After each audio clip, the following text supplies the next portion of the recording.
이재명 민주당 대표의 공직선거법 위반 항소심 재판이 오늘로 끝났습니다. 선고만 남았는데요. 이 대표와 검찰은 1심에서 유죄를 선고받은 쟁점을 놓고 상당히 긴 시간 자신들의 주장을 이어갔습니다. 윤석열 대통령 탄핵 심판과 맞물려 어느 재판이 먼저 끝나느냐가 많은 관심을 모았는데 재판부가 선고일을 다음 달 26일로 지정하면서 윤 대통령 심판 결과가 먼저 나올 가능성이 커졌습니다. 만약 탄핵이 인용돼 조기 대선이 있을 경우 이 대표의 최종심은 현실적으로 선거 전까지 나오지 않을 수 있습니다. 또 다른 불확실성이 생기게 되는 셈입니다. 오늘 항소심에서 검찰은 1심과 마찬가지로 징역 2년을 선고해달라고 요청했는데 이 대표의 항변이 2심 재판부에게 통할지 지켜볼 일입니다. 오늘 재판 내용부터 유무죄를 가릴 쟁점까지 하나하나 짚어보겠습니다. 먼저 한지은 기자의 보도입니다.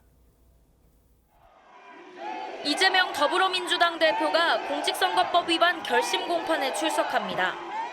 세상의 이치라고 하는 게 다 상식과 원칙대로 가게 돼 있습니다. 법원이 잘 가려낼 겁니다.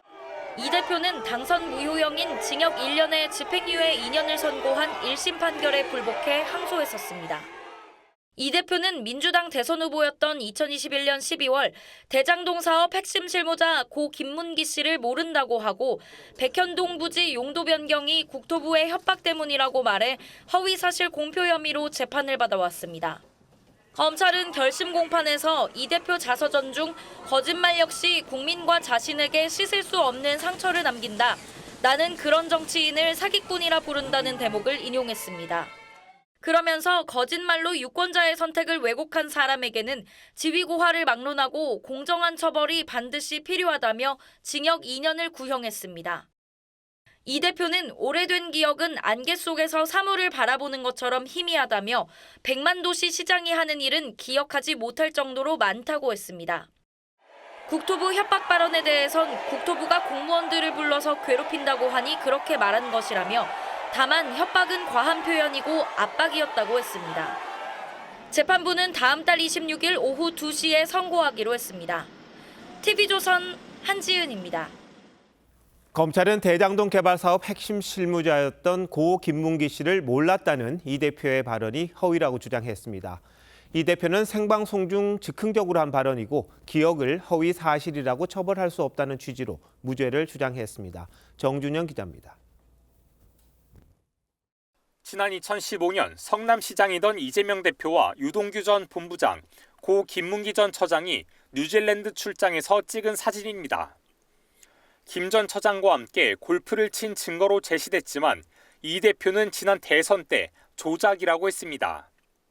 마치 제가 골프를 친 것처럼 사진을 공개했던데 제가 확인을 해보니까 전체 우리 일행 단체 사진 중에 일부를 떼내가지고 이렇게 보여줬더군요. 조작한 거죠. 1심 재판부는 일반 선거인 입장에선 김문기와 골프를 치지 않았다고 받아들였을 것이라며 유죄로 봤습니다. 다만 김문기를 몰랐다는 발언은 무죄로 판단했는데 검찰은 항소심에선 김 전 처장과 골프를 치지 않았다, 기소된 후 알게 됐다 등 공소 사실을 구체화해 유죄를 주장했습니다. 시장 재직 때는 몰랐고요. 네. 그러니까 뭐 하위 직원이었으니까 그때 당시 아마 팀장. 이 대표 측은 생방송에서 즉흥적으로 답변한 것이고 기억에 대한 발언을 공직선거법상 허위사실 공표죄로 처벌할 순 없다고 반박했습니다. 검찰은 김 전 처장과의 골프는 사전에 은밀히 준비됐고 시간은 5시간이었다며 잊기 어려운 기억이라고 지적했습니다. TV조선 정준영입니다. 2021년 국정감사에서 이 대표가 백현동 부지 용도 변경 과정에 국토부에 협박이 있었다고 말한 것도 이번 항소심 재판의 핵심 쟁점입니다.